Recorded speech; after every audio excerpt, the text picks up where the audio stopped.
Yes, Ahsoka is here. And for those who don't know, Ahsoka has been a widely loved character in the Star Wars universe since about 2008 when the Clone Wars show began. And since then, she's appeared in a couple of other Star Wars animations. And she then, of course, made a live-action debut in Mando. And that brings us to the present day. And I'm very glad that you could join me for what hopefully isn't another burial for yet another once-beloved Star Wars character. This could only go one of probably one ways. Let's take a look, shall we? Okay, so the intro was kind of cool. I mean, kicks off with a little bit of action. And, you know, I like the little lightsaber tricks here and there. Very poggers. But it would appear that this show is taking lessons in time padding from The Mandalorian, as Ahsoka spends a really long time just staring at things. In this scene, particularly, spends a lot of time twisting pedestals. Yeah.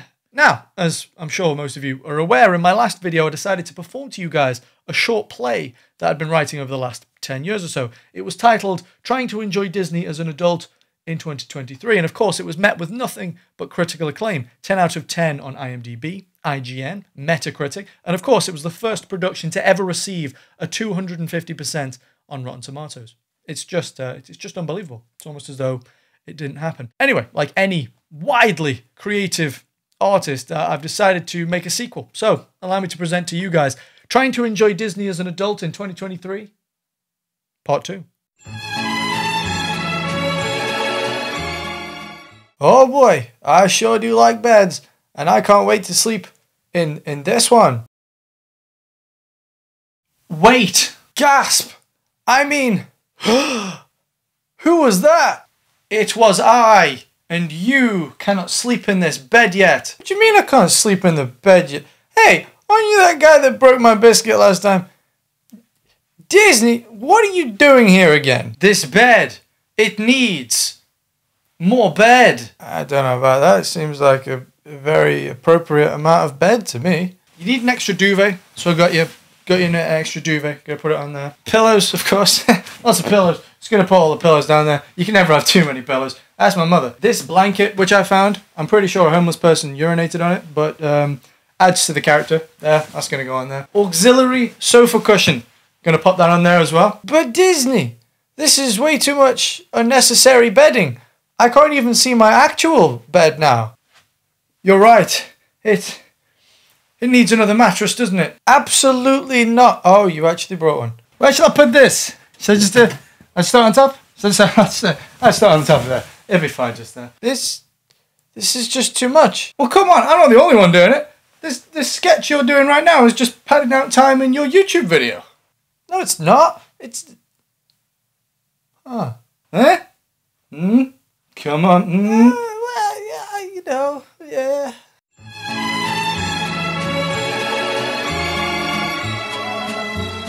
So, the show kicks off with Ahsoka, who has found a mysterious map, and upon leaving the location in which she found said map, she is then surrounded by a group of droids who demand that she hands it over.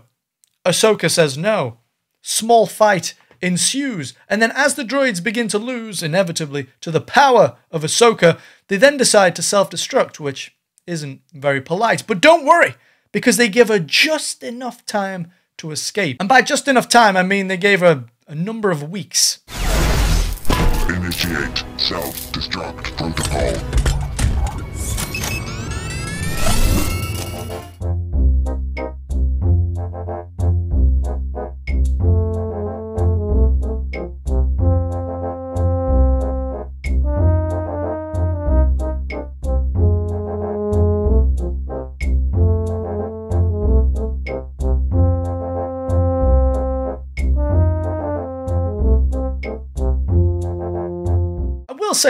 I will say that there are a couple of nice touches here and there. The inclusion of the water streaking down the window as they take off. It's such a minute detail that most people won't even probably notice, but it's just that. A neat little detail that really sells the idea of movement. I like stuff like that. I like that.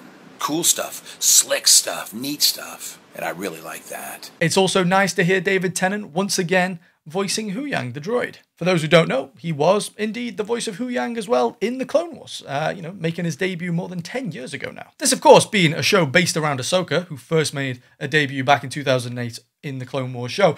Most of the characters, the names, the laws, the plot points, Most of these will be leading on from, directly referencing, or building upon the Star Wars animated shows. This is a good thing. This means they've got a lot of really great material to work with. Lots of very widely beloved characters. All right, look, Commander, I have my orders. I'm gonna need you to pull over.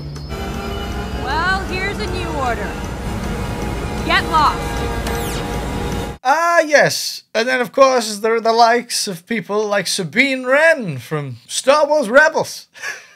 Did you see the way she told him to get lost? Get lost. Really cool. Really, really cool. And no word of a lie. The first time I watched that line was so cringe, my computer just gave up. I was watching it, I heard the line, I face palmed, I looked up, and I got Disney blue screened. My computer was just like, no, I refuse to continue projecting this into your retinas. And for those of you who don't know, Sabine, like I mentioned, is from the Star Wars Rebel show that began airing in 2014. Now, she was a Mandalorian warrior, but then joined the Ghost Crew to fight against the Empire. Now, Sabine is an explosives expert, and as well as this, she is also noted for being, and you can Google this, and I am not making this up, she's noted for being a graffiti artist. Now look, in a defense, this role was initially written for a kids show, but still, hopefully we'll get to see her spray some sick tags in AHSOKA.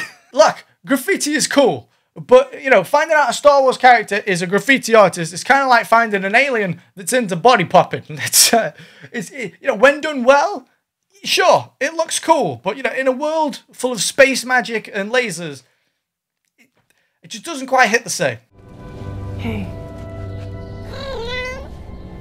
Oh my goodness, they've got space cats. That's cute. I like cats. Goodness gracious, what the sweet shit is that? Now, I have been dying off camera for the past 5 minutes or so at this point because Morgan Elsbeth in the AHSOKA show looks and sounds just like an Oblivion NPC. Luck has nothing to do with it.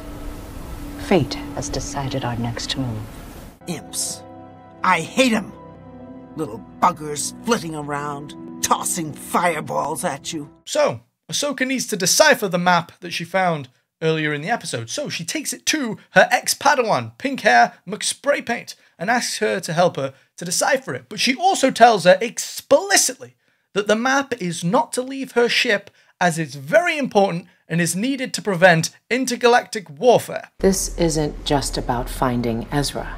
It's about preventing another war. The map stays here. Okay.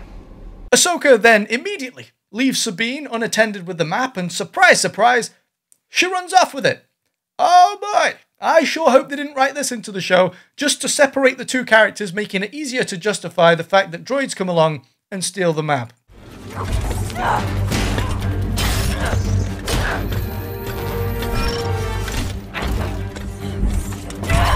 Well, would you look at that? They wrote it into the show just to separate the two characters, making it easier to justify the fact that droids come along and steal the map. How unbelievably unfortunate. The choreography in this show it's alright. It's pretty good. I'll tell you what, it's much better than Obi-Wan.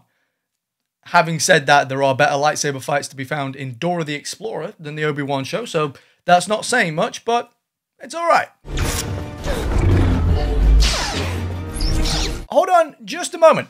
Did she just try to attack her with her cape? Huh. Would you look at that? She did. What kind of Dracula-ass move is that? Anyway, with this concludes episode 1. Boy, I sure do hope that episode 2 doesn't start by stating the obvious. The droids. They took the map. Relax. Well, colour me surprised. Also, to get back to episode 1 briefly, all they needed to do was twist the puzzle the right way.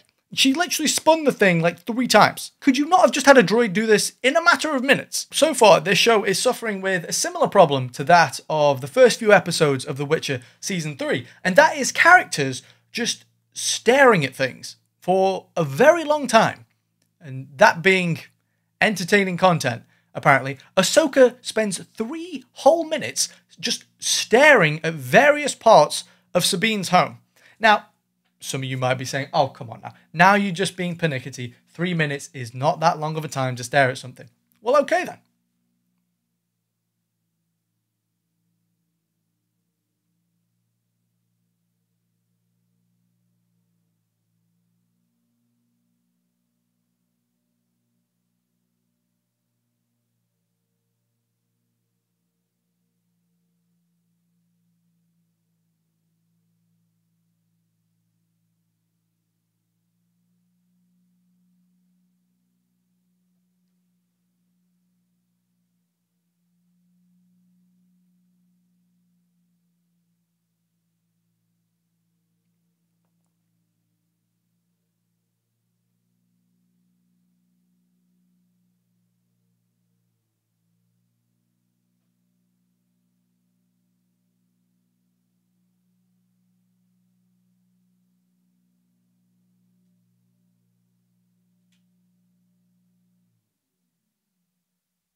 Change your mind yet? So, they used the head of the droid that was conveniently still lingering in Sabine's home, that Ahsoka conveniently assumed would still be there.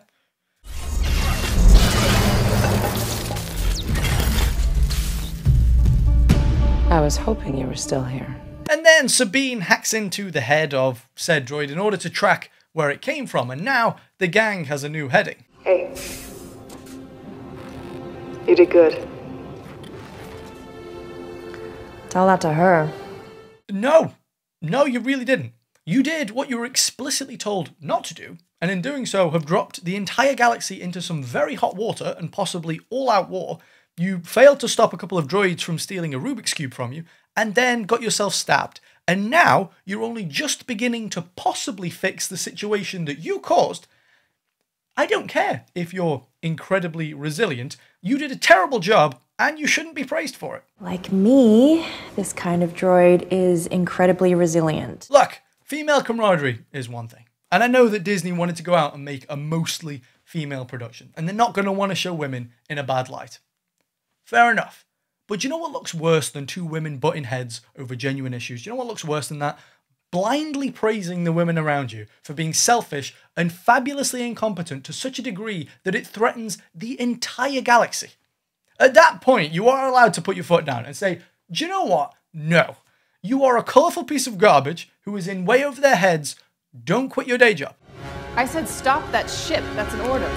For the Empire! Who the hell screams that before launching a surprise attack? For the Empire! Who the hell screams before launching a surprise attack? That kind of spoils the whole surprise bit. And then, in what is one of the more ridiculous scenes in this show so far, a droid throws with his hand, well, I say his hand, his little metal pincer thingies, with his hand throws a tracking device from one spaceship to another mid-flight. Now, Chop!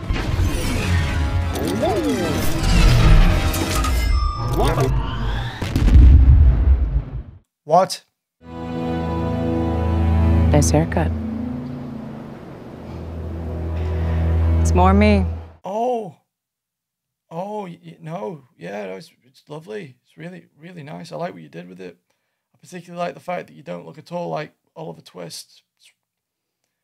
It's really nice. And so ends episode 2, and from now on there's going to be a new episode airing every Wednesday. So to conclude, I liked AHSOKA. You know, I think that the actor does a pretty good job. She looks like AHSOKA. You know, she's cool and competent without being insufferable. David Tennant makes for a good droid. Apart from that, it's just kind of meh, you know? I mean, I'm going to watch the entire series so I can give you guys a full review, but if I wasn't doing that, I probably just wouldn't bother watching it, to be honest with you. I'm glad you bothered watching this, though. Hopefully, I'll see you in the next one, too. But until then, guys, take care of yourselves. And as always, a big shout out to the patrons and the channel members. We have the top tiers: Flunky, Pozabon, Infinite Dum Dum, David, Jax, Koss, ATX, Texas Lawman, Michael Turpia, Dagger D69, nice, Steve the Goat, Saint Nemo, and Digital EXC. To you, the Knights of Law, I thank you for your service. We have the tier 2s: Saeed, Dr. Melski, Yonwich, Hadziu, Kenneth Dogramachi, Mark Maiden, Sensei Fang, Mendican Bias, Michael S., Rich Warwick, Nystagmus, Magna and Jarek, and the Grand Admiral. And we're welcoming Kidnapped Tiger to the tier 2. Thank you very much for joining the Patreon, my friend. It's great to have you. Had a chat with you the other day, and you seem like a real sweet dude. So yeah, really appreciate it, mate. Thank you. Tier 1s, of course, a big thank you to each and every one of you as well. To everyone on this list, thank you so much. Your support means the world to me. It really does. And there we go. Another day, another video. Will you join me for my next one? You better do, you little bitch. But until then, take care of yourselves, and I'll see you very soon.